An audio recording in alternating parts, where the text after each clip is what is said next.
অন্তর্বর্তীকালীন সরকার তাদেরকে বাদ দিয়ে তাদেরকে বৈষম্যের স্বীকার করে একটা প্রহসনমূলক বয়স তারা ওই সময় সিদ্ধান্ত দেয়, যেটা হচ্ছে 32। আপনারা সকলেই জানেন। এখন তাদের 2 বছর পর তাহলে আপনি চিন্তা করেন যে এখন এই মুহূর্তে যাদের যে সময় 32টা করা হয়েছিল তারা সেই সময় সকলে 32+ ছিল। তাহলে এখন এই মুহূর্তে তাদের বয়সটা কত? প্রত্যেকেরই বয়স এখন 35 ছুঁই ছুঁই বা 35-এর ওপরে। তাহলে এখন 2 বছর পরে এসে আপনারা কোন যৌক্তিকতার ভিত্তিতে আপনারা সংসদে বয়স 35 করার উদ্যোগটা আপনারা নিতে পারেন? তাহলে কি আপনারা তেলা মাথায় তেল দিচ্ছেন? যাদেরকে আপনারা সুবিধা দিয়েছেন, যারা প্রকৃতপক্ষে ভুক্তভোগী না, আবার তাদেরকে আপনারা সুযোগ দেওয়ার চেষ্টা করছেন। এটা কোন বাংলাদেশ? যেই বাংলাদেশ আপনারা বলেছেন বৈষম্যহীন বাংলাদেশ হবে, যে বাংলাদেশে আপনারা বলেছেন যে সবার জন্য বাংলাদেশ হবে, তাহলে সেই বাংলাদেশে কেন ভুক্তভোগী গোষ্ঠীটাকে আপনারা আবার ভুক্তভোগী করার জন্য উঠে পড়ে লেগেছেন?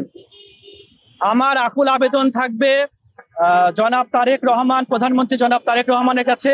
আমরা জানি যে এই সরকার জনবান্ধব সরকার, জনগণের সরকার। আমরা তার কাছে আকুল আবেদন জানাবো যে এই যে ভুক্তভোগী যে গোষ্ঠীটা আছে, দয়া করে আপনারা তাদের দিকে একটু নজর দিবেন।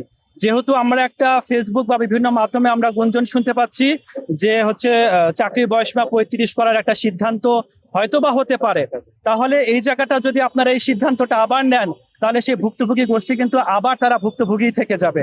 তাদের আসলে হতাশায়, চরম হতাশায় তারা দিন কাটাচ্ছে। এবং আপনারা জানেন যে 1990 থেকে 1994 সালে যাদের জন্ম, এই শ্রেণীটাই হচ্ছে প্রকৃতপক্ষে ভুক্তভোগী। এরা করোনার সময় তাদের চাকরির যে সোনালী যে সময়টা ছিল সেটা হারিয়েছে। বিগত ফ্যাসিস্ট সরকারের সময় তারা নানানভাবে বঞ্চিত হয়েছে। সুতরাং এই ভুক্তভোগী গোষ্ঠীটাকে আগামী 3টা বছর ব্যাকডেটের মাধ্যমে সুবিধা দিয়ে আপনাদেরকে আবেদনের সুযোগ তৈরি করে দিতে হবে। অন্যথায় এই ভুক্তভোগী গোষ্ঠীটা ভুক্তভোগী থেকে যাবে এবং তারা কিন্তু একটা দুর্বার আন্দোলন গড়ে তোলার অবশ্যই চেষ্টা করবে, কারণ তারা দীর্ঘদিন যাবৎ অন্যায়ের শিকার হয়ে আসছে, বৈষম্যের শিকার হয়ে আসছে। এই নতুন বাংলাদেশে তারা আর কোনো প্রকারের বৈষম্যের শিকার হতে চায় না।